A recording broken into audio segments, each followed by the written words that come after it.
The midterm elections are providing a new test for one of America's most famous political dynasties. This week, Jonathan Bush, yes, you heard the last name, the nephew of former President George H.W. Bush and cousin of George W., will try to carry on the family tradition of holding public office. He's running as a Republican in the Maine gubernatorial primary, and even though he's related to two presidents, he's pitching himself as an outsider. I'm Jonathan Bush. Now, hold on. I know what you're thinking. Not another Bush. I get it. But hear me out. I might be different than what you're expecting. First, I'm not low energy anything. In fact, my wife Faye tells me to cut back on my caffeine. And Bush is not the only candidate this cycle trying to follow in family footsteps in politics. Two of the Democratic candidates in that same race are children of sitting members of Congress, Hannah Pingree and Angus King III. In New York, JFK's grandson, Jack Schlossberg, is trying to win Congressman Jerry Nadler's old seat. And in California, Speaker Emerita Nancy Pelosi's daughter, Christine, is running for a California state Senate seat. Joining me now is Rina Shah, geopolitical advisor, strategist, and former senior Republican congressional aide, and Michael Hardaway right here at the desk with me. Now I'm not lonely anymore. Former communications director and spokesman for Congressman Hakeem Jeffries and former staffer for Senator Dick Durbin. Rina, how do you think Jonathan Bush will fare in the Trump era?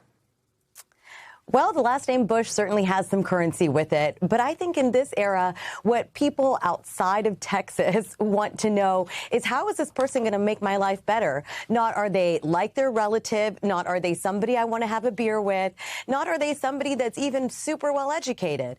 What people generally want to understand nowadays about political candidates is, what are they going to do to make my daily problems go away? We're very reductive in this era. And so political dynasties, I think, now have greater challenges in this era, because you've got a lot of tuned out voters and you've got demographics that don't believe in showing up just because they have respect for an old name, a brand. That brand loyalty that we used to see over the past 20 to 30 years, it just isn't there. And I think it's actually a good thing. And in my estimation, the voter behavior is going towards a more populist sort of tone, because of the sense that there are these elites who are out of touch because they've led insulated, very nice lives that are not like the rest of us. So, Michael, to respond to that, is it realistic for a Bush or any of these other, members of political dynasties to try to run as an outsider? Do voters buy that? I think on the Democratic side, it's a little different. I mean, Democrats love a good class traitor. I mean, Ted Kennedy, who was a trust fund baby, delivered CHIP insurance for children. So today, more than 7 million children have health care because of Ted Kennedy. And so I think on the Democratic side, there's not as much punishment for that sort of thing. We love a good Kennedy story and other families. And so we'll see what happens. But I think that on our side, at least, there is always an appetite for that sort of thing. We're going to get to the Kennedy story here in New York in just a second. But Rina, in the ad Angus King III used to launch his campaign, he said, quote, "If you know my dad, you know my values." He may be connecting himself to his father a bit there, but on the campaign trail, he's been stressing that he's a lifelong Democrat, a contrast from his father, who's an independent but caucuses with the Democrats. Then we also have Stephanie Shaheen, who has criticized her own mother, New Hampshire Senator Jeanne Shaheen, for breaking with Democrats and voting to end the government shutdown. Is it a smart strategy to try to create some daylight, some distance from their parents, even if they're popular politicians?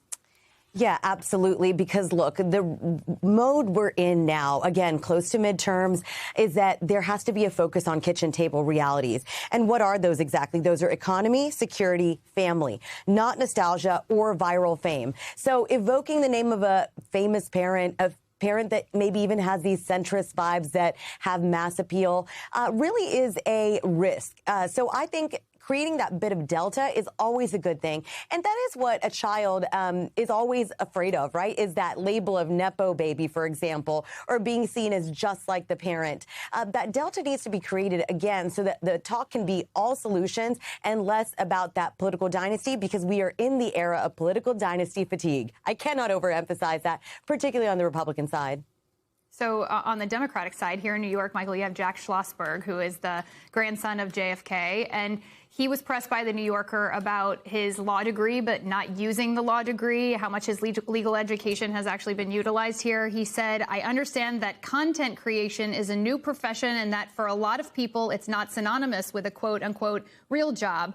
But I've been arguing with evidence supported by facts, very clear arguments made on behalf of issues that I think are important. Do people see that? No. Is that an adequate argument? No, it is not. The real question, again, to Rita's point, is what have you done for me and the people in my community? A good person said to me once that you should never run for Congress, and that should be the first thing you run for in political office. You should start locally, right? And so you build a track record of things you've done. And so that's what I think all of these candidates need to do. Your father or grandfather being successful in politics doesn't mean that you don't have to start locally. And I think for anyone who thinks they can skip that line, that is problematic.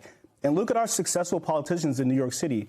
Charlie Rangel, Hakeem Jeffries, all of these people started locally and worked their way up to Congress. And why is there so much value to that? Because you learn and you build a track record. What have you done? My last name is not enough for me to get elected. What have I done for the people in my city and in my area? That's what starting locally does. Rina, just to you last, there's a lot of speculation about whether or not we could see a Trump dynasty at some point. We might see other Trumps run for office when their father leaves. Are you hearing anything on that front? And how do you think, how these candidates fare in November may be a bellwether on what we may see out of the Trump family? Whether there's somebody with the last name Trump running in the next 4 to 8 years, I don't know. I mean, I don't want to predict that because, look, again, the country is going back towards saying we want merit-based leadership. We want big tent ideas. We don't want these family franchises anymore. And that's where, again, we get this kind of talk of rule of law again. I think that's where Schlossberg, for example, really loses out. Not merit-based, not fully big tent, but yes, talking about law and order and such, that's kind of on both sides. So if a Trump is able to break through, again, far out from now, it's going to have to be by coming back to the basics and focus on their personality versus, again, this family franchise stuff. I think also, I just would be remiss if I didn't add how much these races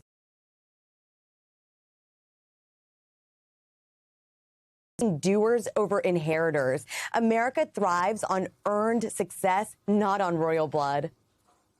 All right, Rina Shah and Michael Hardaway have to leave it there, but a great conversation. Appreciate both of you.